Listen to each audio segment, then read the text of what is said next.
राष्ट्रीय न्यायिक अकादमी का प्रमुख नियुक्त किया गया है किसको, जल्दी बताएं। नेशनल जुडिशियल एकेडमी का आपको बताना है हेड अपॉइंट किया गया है किसको, फटाफट से आंसर करें। Justice Anuradha Bose, justice Randhawa, justice D Y Chandrachud साहब, जस्टिस गांगुली, क्या है आंसर?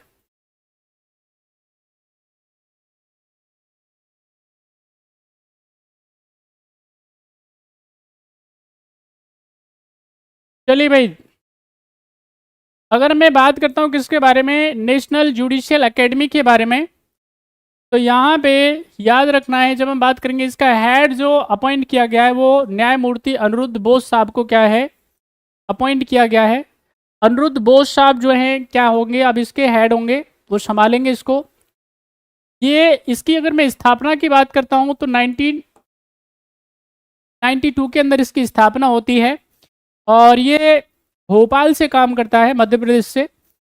पर्पज क्या है, मकसद क्या है, यहाँ पे उद्देश्य क्या है, हमारे देश में जो जुडिशियल एडमिनिस्ट्रेशन है, हमारे देश का जो न्यायिक प्रशासन है वो बेहतर तरीके से काम करे, ठीक है कि नहीं। न्यायविद बहुत बढ़िया तरीके से क्या करें, वो रिसर्च इनोवेशन में थोड़ा सा काम करें, बात समझ में आई। जैसे आप देखते हैं हमारे देश का सुप्रीम कोर्ट क्या है, लगातार पेपरलेस होता जा रहा है, पेपर याद रखना है लेस होता जा रहा है। अभी हमारे देश के माननीय सर्वोच्च न्यायालय के चीफ जस्टिस साहब जिनका नाम है डी वाई चंद्रचूड़ साहब, तो उनका जो ऑफिस है, उनका जो चैम्बर है, पहली बारी क्या किया गया है आप देखेंगे दिखाया गया है, तो वहाँ पे क्या है एक भी पेपर एक भी फाइल आपको नज़र नहीं आएगी, बात समझ में आ रही है। वो पूरी तरह से क्या कर दिया गया है, उसको आप कहेंगे डिजिटाइज किया गया है, उसका डिजिटलीकरण उसका हो गया है। साथ ही साथ में लाइव जो आप देखेंगे प्रसारण है वो भी हो चुका है ऑलमोस्ट। अगर हम बात करेंगे केसेस के बारे में तो उनकी क्या होती है, लाइव सुनवाई होती है। हमारे देश के ज़्यादातर हाई कोर्ट भी इसको जो है इम्प्लीमेंट कर चुके हैं, बात समझ में आ रही है। तो इससे क्या करना, एक तो रिसर्च के मामले में, इनोवेशन के मामले में ये क्या करते हैं, पूरा मदद करने का काम करते हैं, बात समझ में आई, इसको देखभाल करने का काम करते हैं। तो इसका सही आंसर क्या हो जाएगा, न्यायमूर्ति अनिरुद्ध बोस। नेक्स्ट क्वेश्चन का आंसर करें फटाफट से, question number 8। What will be right answer of question number 8? आपको बताना है सी डोम वायु रक्षा प्रणाली जो हाल ही में खबरों में देखी गई किस देश के द्वारा विकसित की गई है, फटाफट से बताएं सी डोम के बारे में। C dome air defence system seen in news recently has been developed by which country, क्या है सही आंसर?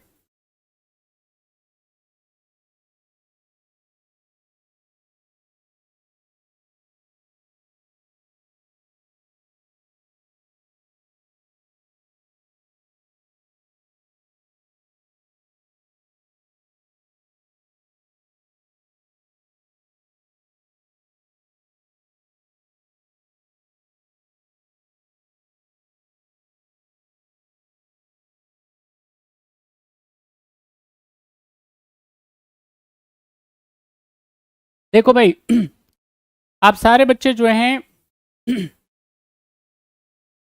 लगातार आप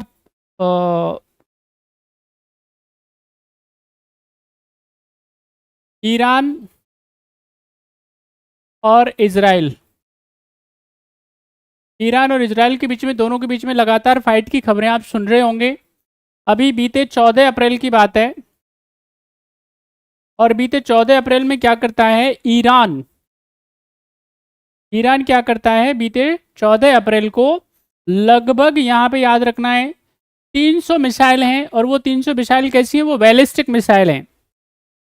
इसमें यहाँ पे आप देखेंगे कि बैलिस्टिक मिसाइल के अलावा इसमें आप देखेंगे इधर आपके पास यूएवीज, ठीक है कि नहीं, और इसमें क्या होगा ड्रोन। इससे क्या किया जाता है, अटैक किया जाता है किसके ऊपर, इजराइल के ऊपर अटैक किया जाता है। ईरान अटैक करता है किसके ऊपर, इजराइल के ऊपर। आप सारे बच्चे देख रहे होंगे, सुन रहे होंगे लगातार।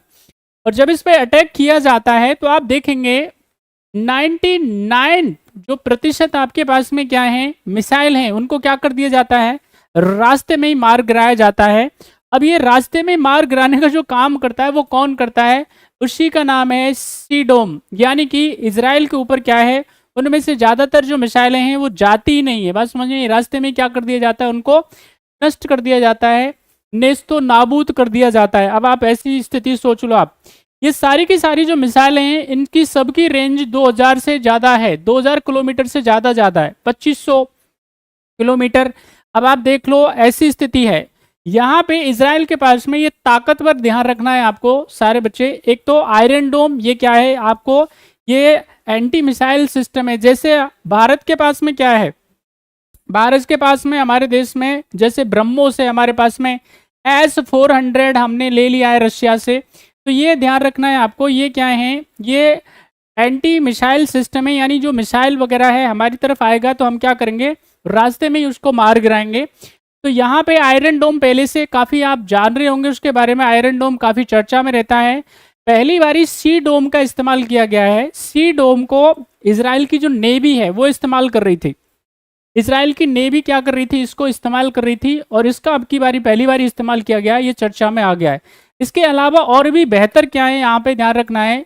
यहाँ अगर मैं बात करता हूँ इजराइल के पास में क्या है, शील्ड्स हैं जो कि उसको बचाने का काम करते हैं। यू गेटिंग माई पॉइंट और नॉट? तो इसका सही आंसर क्या हो जाएगा, Israel is the right answer. बात समझ में आई?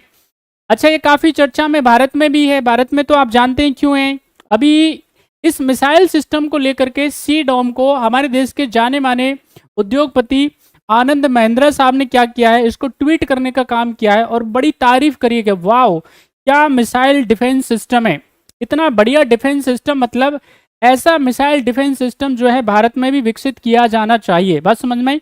तो let's hope for the best, हमारे पास में भी इस तरह का मिसाइल सिस्टम होगा, लेकिन हमारे पास में मिसाइल सिस्टम बढ़िया है, इसका कोई आप समझ लें कि आप बिल्कुल चिंता विंता ना करें, हमारी सुरक्षा एकदम सिक्योर है।